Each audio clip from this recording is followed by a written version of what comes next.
کسی دوسرے انسان پر حسد کرنا یہ جائز نہیں ہے۔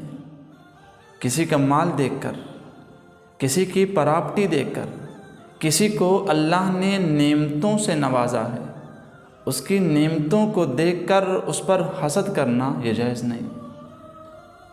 پوری شریعت میں، پورے اسلام میں صرف 2 جگہ ایسی ہیں جہاں پر حسد کرنا جائز ہے۔ حسد صرف 2 جگہ پر جائز ہے۔ آج کے درس حدیث میں حضرت عبداللہ ابن مسعود رضی اللہ تعالیٰ عنہ فرماتے ہیں، اور اسی طرح ایک حدیث حضرت عبداللہ ابن عمر رضی اللہ تعالیٰ عنہ فرماتے ہیں۔ پہلی حدیث حضرت عبداللہ ابن مسعود رضی اللہ تعالیٰ عنہ فرماتے ہیں، رسول اللہ صلی اللہ علیہ وسلم نے فرمایا کہ حسد جائز نہیں ہے سوائے 2 شخصوں کے۔ ایک تو وہ جسے اللہ تعالیٰ نے مال دیا ہو اور وہ راہ حق میں خرچ کرتا ہو، وہ یتیموں پہ خرچ کرے، مسکینوں پہ خرچ کرے، مدارس میں خرچ کرے، مسجد میں خرچ کرے، اللہ کے راستے میں خرچ کرے۔ ایک تو وہ شخص، اور دوسرا وہ شخص جسے اللہ تعالیٰ نے حکمت سے نوازا ہو، وہ اس حکمت کے تحت لوگوں کے فیصلے کرتا ہو، وہ اس حکمت کو دوسرے لوگوں کو سکھاتا ہو۔ اسی طرح حضرت عبداللہ ابن عمر رضی اللہ تعالیٰ عنہ فرماتے ہیں کہ حسد صرف 2 شخصوں پر جائز ہے۔ ایک تو وہ جسے اللہ تعالیٰ نے قرآن کریم کی تلاوت کی توفیق دی ہو، جسے اللہ تعالیٰ نے قرآن کریم کی دولت سے نوازا ہو اور وہ دن رات اس کی تلاوت کرتا ہو، وہ اس قرآن کریم کی تعلیم دیتا ہو، تدریس کرتا ہو، پڑھتا ہو، پڑھاتا ہو۔ اور ایک وہ جسے اللہ تعالیٰ نے مال دیا ہو اور وہ دن رات اللہ کے راہ میں مال خرچ کرتا ہو، لیکن یہ مال حلال ہو، اللہ کے راہ پہ جب وہ خرچ کر رہا ہے تو تقوی کی بنا پہ خرچ کر رہا ہو، تو ان دونوں شخصوں پر حسد کرنا جائز ہے۔ اس کے علاوہ کہیں پر بھی پوری شریعت میں حسد کرنا جائز نہیں ہے۔ مطلب یہ ہے کہ یہ 2 شخص اس قابل ہیں کہ ان پر رشک کیا جائے۔ قرآن کریم کی تلاوت کرتا ہے، یہ بھائی 1 رکوع پڑھتے ہیں، آپ کہتے ہیں میں 2 رکوع پڑھوں گا۔ یہ بھائی 1 پارہ پڑھتے ہیں، آپ کہتے ہیں میں کہ 2 پاروں کی تلاوت کروں گا۔ قرآن کریم کو 1 ماہ میں یہ شخص ختم کرتا ہے، اور یہ چاہتے ہیں کہ میں قرآن کریم کو 15 دن میں ختم کروں۔ تو اس طرح حسد کرنا جائز ہے۔ اللہ کے راہ میں یہ خرچ کر رہے ہیں اور یہ کہتے ہیں میں بھی اللہ کے راہ میں خرچ کروں۔ یہ یتیم سے محبت کر رہے ہیں، مسکین سے محبت کر رہے ہیں، اور یہ کہتے ہیں کہ میں بھی یتیم اور مسکین سے محبت کروں، میں بھی اللہ کے راستے میں خرچ کروں۔ تو حسد 2 صورتوں میں جائز ہے۔ ایک یہ کہ اللہ تعالیٰ نے قرآن کریم کی تلاوت کی توفیق دی ہے، اللہ تعالیٰ نے قرآن کریم کی دولت سے نوازا ہے، وہ اس کو پڑھتا ہے، پڑھاتا ہے، دوسروں کو تعلیم دیتا ہے، تو اس پر فخر کیا جا سکتا ہے، اس پر حسد کیا جا سکتا ہے۔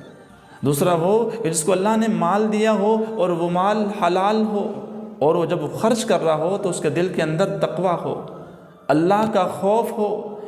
جب کسی پہ خرچ کرتا ہے تو جس پہ خرچ کیا جا رہا ہے اس کو حقارت کی نظر سے نہ دیکھے، یہ اللہ کے سامنے شکر کرے کہ اللہ نے میرا ہاتھ اوپر رکھا ہے، اللہ نے مجھے توفیق دی ہے خرچ کرنے کی، اللہ مجھ سے یہ کام لے رہے ہیں، میں بھی انسان ہوں، جس کو میں دے رہا ہوں وہ بھی تو انسان ہے،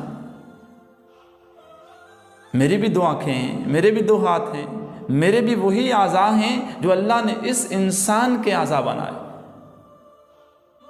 میں خرچ کر رہا ہوں، یہ میری طاقت نہیں ہے، میں خرچ کر رہا ہوں، یہ میری تعریف نہیں ہے، یہ تعریف اس خالق کی ہے۔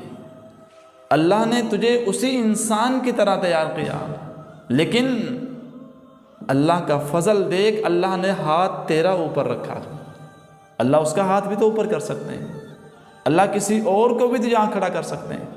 تو یہ تعریف آپ کی نہیں ہے، یہ تعریف اس خالق کی ہے جس نے تجھے خود مال دیا، پھر تیرے ہاتھ سے اللہ اس مال کو تقسیم کروا رہے ہیں۔ حضور علیہ الصلاۃ والسلام نے حسد کی کئی قسمیں بیان فرمائیں۔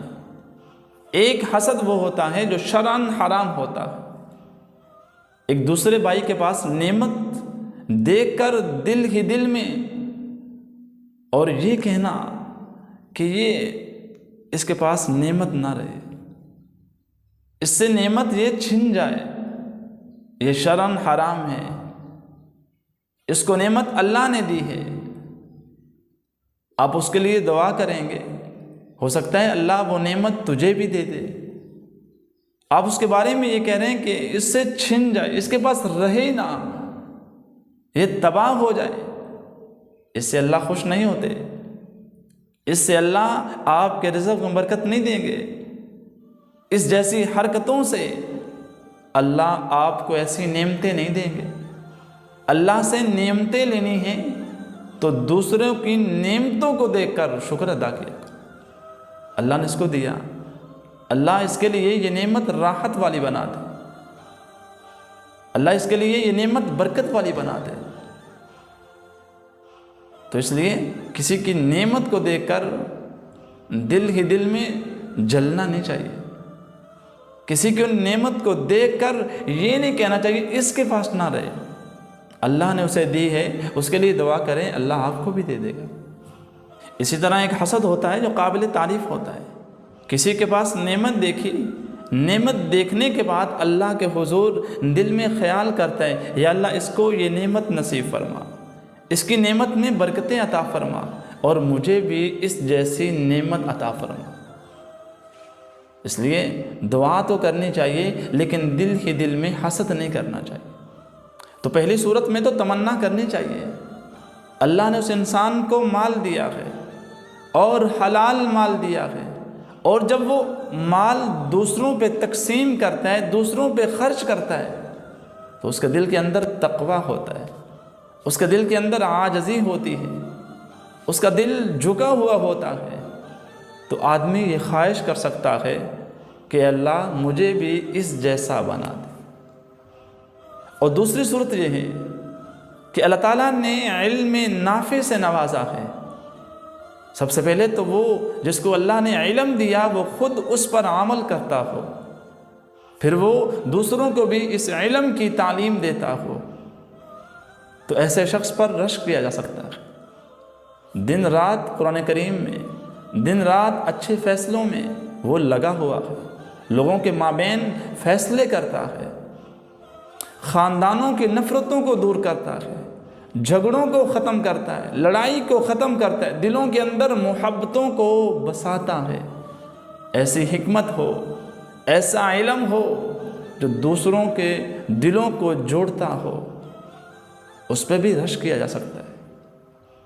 اللہ تعالیٰ جب کسی کو موقع دے دو گروہوں کے درمیان تو ان دونوں کا فیصلہ اللہ کی رضا کے لیے کروائے، اس پر رشک کیا جا سکتا ہے، اس پر حسد کیا جا سکتا ہے۔ اللہ کی مخلوق میں سے ایسے ایسے انسان اس دور میں بھی موجود ہیں۔ اللہ تعالیٰ مجھے اور آپ کو دین سمجھ کر اس پر عمل کرنے والا